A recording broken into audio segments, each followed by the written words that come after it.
City Council member Kristin Palmer from the City of New Orleans. My city, and especially the district I represent, is a city of neighborhoods. They're so intrinsically different, and they have their own feeling and their own flair. And so they have their own identity.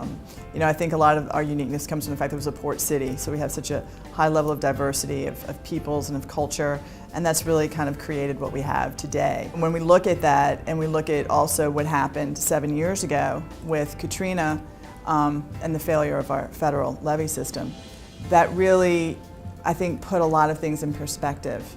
And consequently, so many things that have happened after then have really been a subject for study for across the country. If you really don't have a firm grasp on implementation while you're crafting policy, it can be deeply flawed and have severe consequences like it did in New Orleans. That when you're trying to rebuild then from nothing, from ground zero, what are the things that make sense when you come back and you rebuild? Access to public transportation and economic corridors really was part of that success.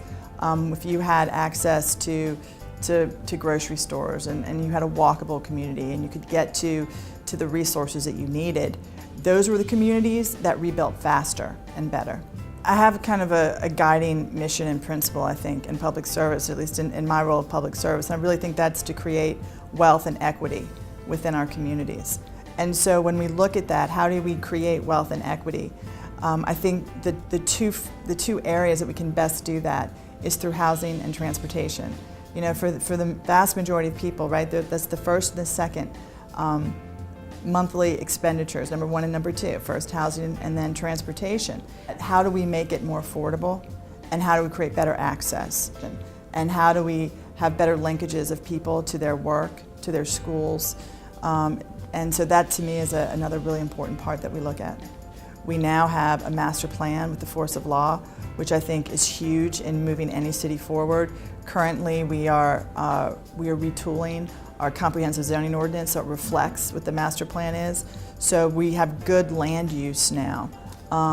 And we have a framework in which our business community and our residential community, everybody knows what the playing field is. And that's very, very important as we move forward. I just passed a complete streets legislation, and we are the first city in the entire state of Louisiana, and only a handful in the entire South that has this policy. So what we're going to see is millions of dollars that now have a policy behind it, so that we can actually see what's going to happen. And we have a city that has increased bike paths throughout the city substantially.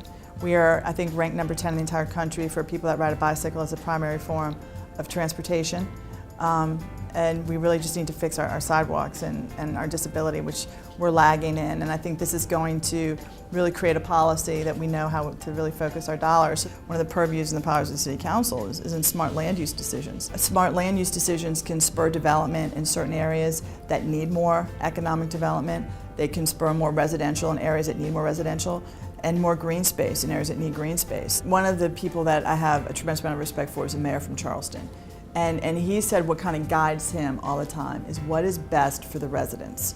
So when you make that investment within a community, be it a park, be it another streetcar line, and when you do it well, then you're improving that individual's quality of life. And once you do that, then people have a place where they want to live, then you increase business, then businesses relocate, then tourists come.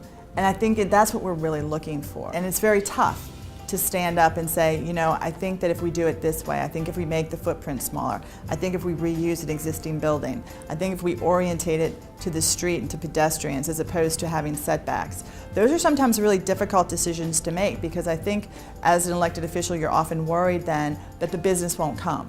Our choices can actually reflect whether or not people move back to a city and whether or not we can thrive.